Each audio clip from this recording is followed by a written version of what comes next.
Ready? 5 seconds.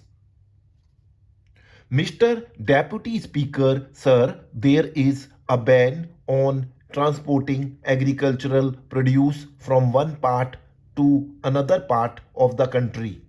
During the last session, the Honorable Minister had announced that this ban will be lifted, but it has not been done till now. The farmers are unable to take their produce to any part of the country as a result of total neglect towards agriculture. The allocation given to this field has decreased from 4% to 3% in the annual plan outlay. The allocation for National Bank for Agriculture and Rural Development is going down in every annual plan in comparison to the annual plan of 1992-93. Similarly, only 6% amount has been provided for loans and electricity. There has been no considerable increase in it in the last year. This step of the government is totally unjustified towards the farmers and agriculture. The continuous decrease in the groundwater level is also a matter of grave concern. Ever since the Congress party has come to power, there has been 10% difference between the estimated capacity and actual utilization of irrigation potential. If this gap had been filled, it would have increased the food grain production. Not only our country would have become self-reliant in food grains, but it would have been also able to export them. Several big projects are lying pending, and near about 70% of land is deprived of irrigation. Same is the condition of forest areas also. Wherever there are Congress governments, they have grossly violated the interests of the farmers.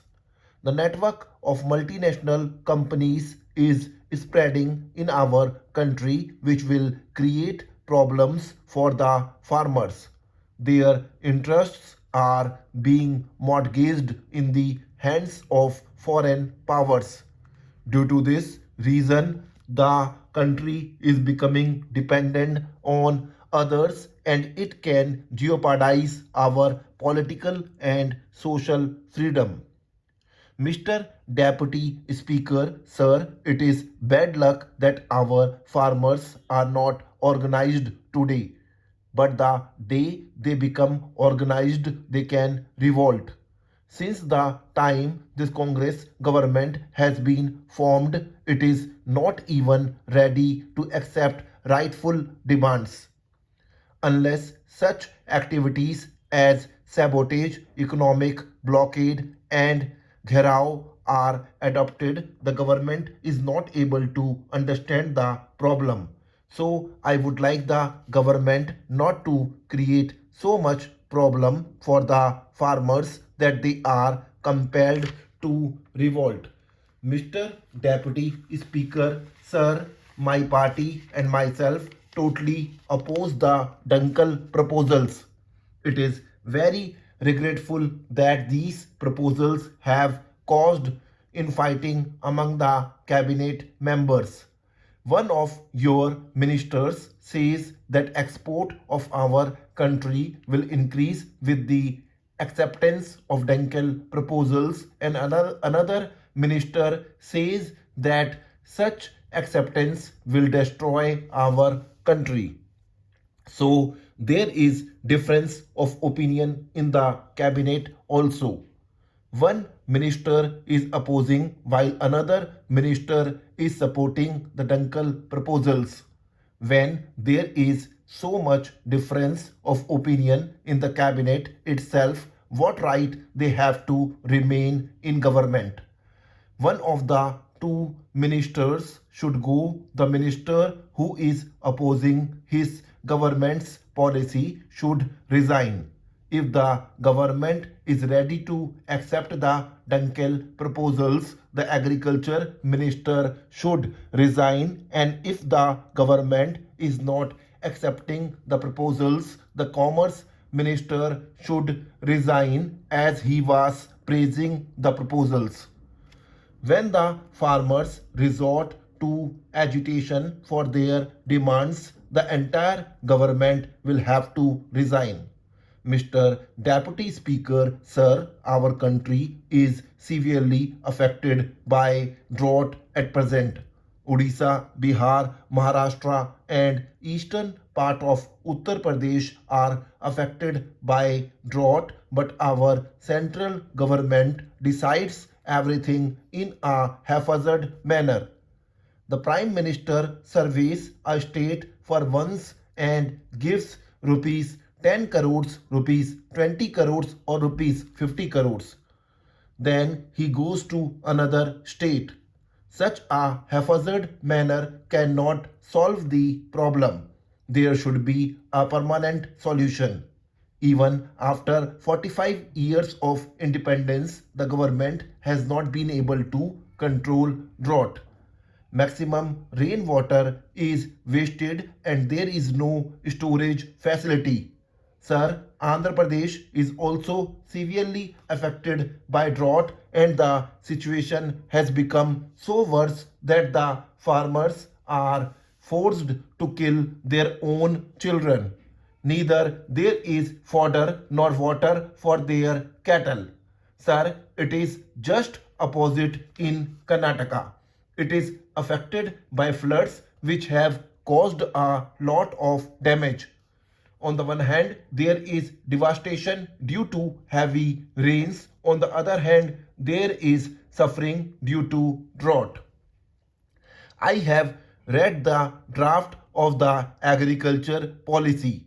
I do not think that the Honorable Minister of Agriculture has paid any attention towards this problem. I would like to submit that this agriculture policy is unfavorable to the farmers. No facilities are being provided to them and agricultural inputs are being made costlier. Injustice is being done to them. 80% of the population of this country are cultivators and the government should think about their welfare. If this is not done, then 80% population will resort to agitation, as I have said earlier also. Mr. Deputy Speaker, sir, there is a ban on transporting agricultural produce from one part to another part of the country. During the last session, the Honorable Minister had announced that this ban will be lifted, but it has not been done till now. The farmers are unable to take their produce to any part of the country. As a result of total neglect towards agriculture, the allocation given to this field has decreased from 4% to 3% in the annual plan outlay. The allocation for National Bank for Agriculture and Rural Development is going down in every annual plan in comparison to the annual plan of 1992-93. Similarly, only 6% amount has been provided for loans and electricity. There has been no considerable increase in it in the last year. This step of the government is totally unjustified. Stop.